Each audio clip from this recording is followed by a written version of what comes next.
Alright, what's going on, guys? It's Valrico here, and today I'm bringing you some more Black Ops 4 multiplayer gameplay from the first weekend of the beta. And as I'm recording this video, it's a Wednesday, so we're a couple days removed, 2 or 3 days removed. Well, actually, really 2 days removed, because I think they'll put it out on Friday like they did Black Ops, not Black Ops, but the last beta. So we're a couple days removed from the PC version and Xbox One version of the beta. And I'm excited to see what the PC version is looking like, because that's where I primarily play multiplayer games, period. And I keep my PlayStation and play exclusives every now and again. You know, Spider-Man, I might get that game. Not day one, because there's so many games coming out this year. You know, tomorrow, you know, it's a crazy time right now, because I'm stressed out. Okay, we got Tomb Raider coming out, and I'll tell you why I'm stressed out. I'm stressed out because I don't like paying $60 for games. I don't think very many games are worth 60 smackaroos. I mean, that's just offensive to me. Not that I don't got the money, I just don't want to pay the money. You know what I'm saying? I'm trying to get that shit for the low, for the small 30. I don't want to pay $60 for games. Not that I don't want to play the games, but I just don't. No, $60, no. So we got Tomb Raider, the Shadow of the Tomb Raider coming out. I really want to play that game really bad. I'm actually playing the first Tomb Raider right now, the first reboot Tomb Raider right now. I'm probably like an hour and a half in. I'm not really that far in. I just got the bow, just smoked a couple people, and I just got the pistol. So I really haven't done much, but. You know, and you also have Red Dead Redemption coming out, and I'm really trying not to double dip and get that game twice. But the trailer's coming out tomorrow, and god damn it, they might give me to pre-order that bitch. You know, and in February, they have a bunch of games coming out as well. Most of the good, really good games are coming out in February, in my opinion. Like all the games that, you know, like Days Gone. I really want to play that game. That game's coming out in February, and it's just like, goddamn, $60 game after $60 game after $60 game. I don't want to pay. So when I bring all that I just said back around to Black Ops 4, this game, I really like it, but there's so many factors around Call of Duty that fuck it up for me. First things first, $60. Alright, fresh out the gate, $60. I don't know if I'm willing to pay that for a Call of Duty anymore, because I really don't like. It's not that I don't like playing Call of Duty. It's just that it's not what I play anymore. Primarily, I just don't really play Call of Duty like that anymore. You know, I'm sure it'll be fine on PC. I'm sure that it seems like they're paying a lot more attention to the PC community than they ever have, as far as Call of Duty, trying to, you know, give people a good experience. Because when I played the beta of Call of Duty World War II and it was all stuttery and hitchy, I'm like, I'm not buying this game. No, it's too stuttery, too hitchy. Fuck that. I'm just not buying this game. So I passed on that, and there was a lot of other factors, you know, as well, with the guns and the supply drops.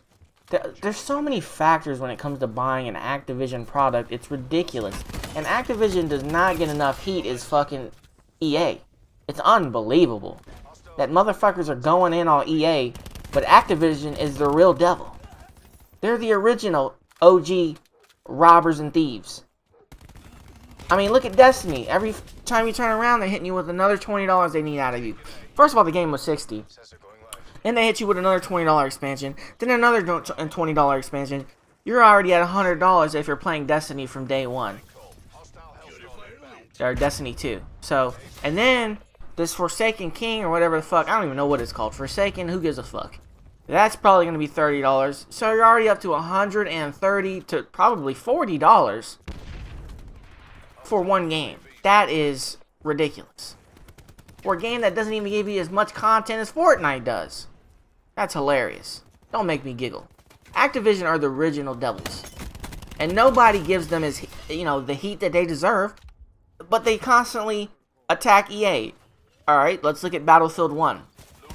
Battlefield 1, what they said is there's going to be no premium pass. You don't have to buy that anymore. You can get all the maps. All the maps will be put out for free. I went ahead and bought the digital deluxe because I wanted these extra little skins for the extra little 20 or whatever. I spent the 80 on it, no big deal, whatever. I'm excited to play the game. I don't care if fucking transvestites are running across the field.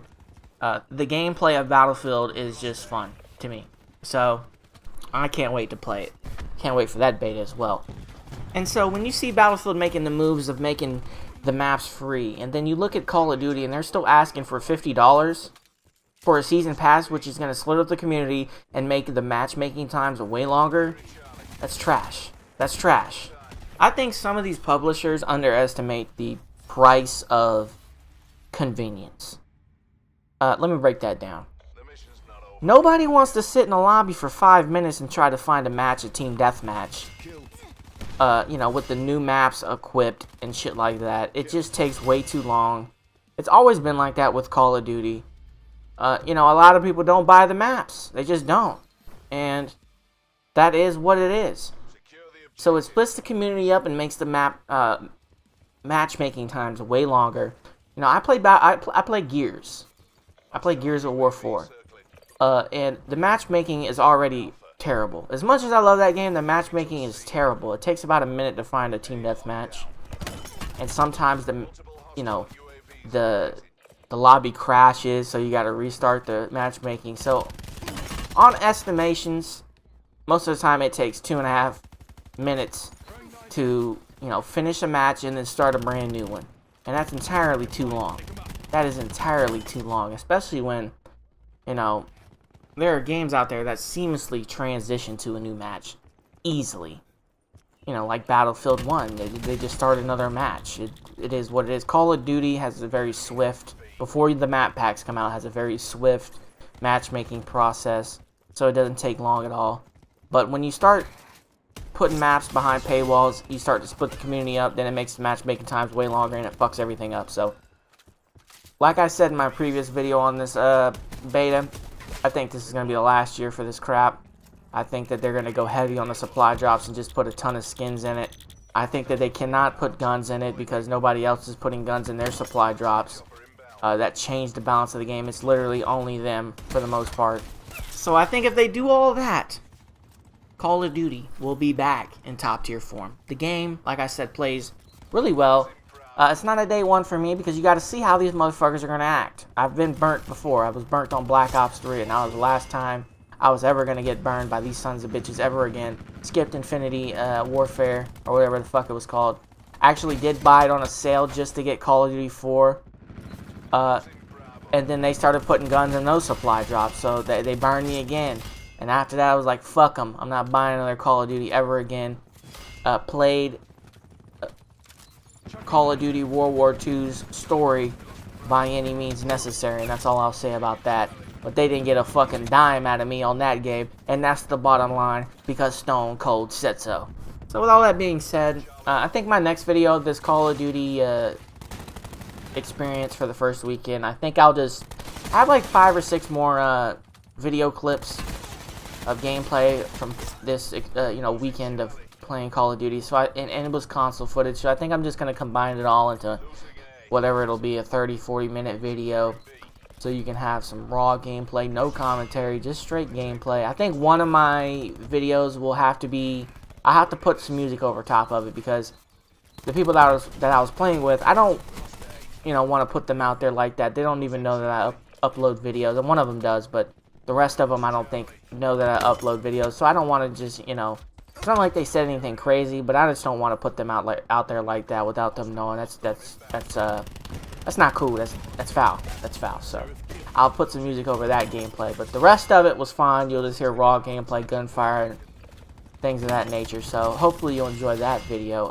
I'm gonna edit that down after I finish editing this video. So that's all I have to say about that. The game was fun. It was great. It played great. It was fine. I had a good time. The shotguns were weak, which is annoying, but this is an arcade shooter, so it is what it is. I had a great time. It played well. None of the specialists really bothered me. There's a lot of shit going on. It was a chaotic Call of Duty run and gun Rambo style game, and that's what you should come to expect when you buy a Call of Duty game. And rather than shitting on a game because you don't like a few things, I think it's best to have some constructive criticism to explain the things you do not like, and have them be changed. You know, I didn't find anything bad about the gameplay at all. It played pretty balanced and pretty well. I said in my previous video that they need to lower the amount of points you need to get a kill streak, because 5.5 kills for a fucking UAV is absurd. That's a you know, that was some lag right there.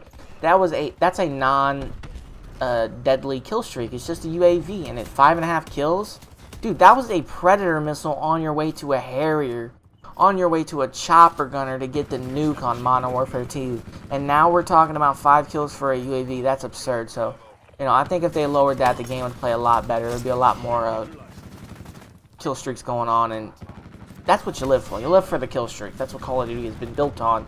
You want to get them kill streaks, you want to get them points racking up, and you want to kill people. So, that was just a few critiques on the game. Like I said, this probably won't be a day one for me, because quite frankly, there's so many games coming out during the fall this year.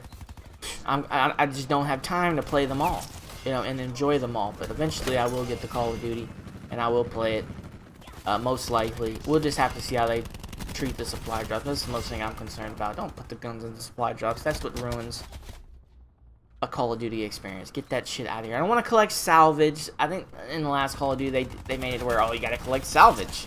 Like, knock it off. Stop it. Just stop it.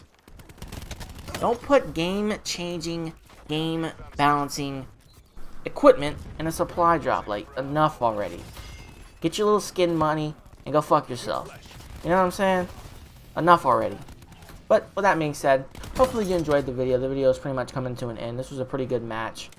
A pretty competitive match. We made the little comeback here. And then I got on site with the Montang, I like to call it, from Siege and Lockdown B, and I wasn't giving it back ever again. So, hopefully you enjoyed the video. Hit the like button, the subscribe button, gab.ai/ValRico, twitter.com/ValRico, youtube.com/ValRico, and I'm out of this bitch. Peace. This is best part.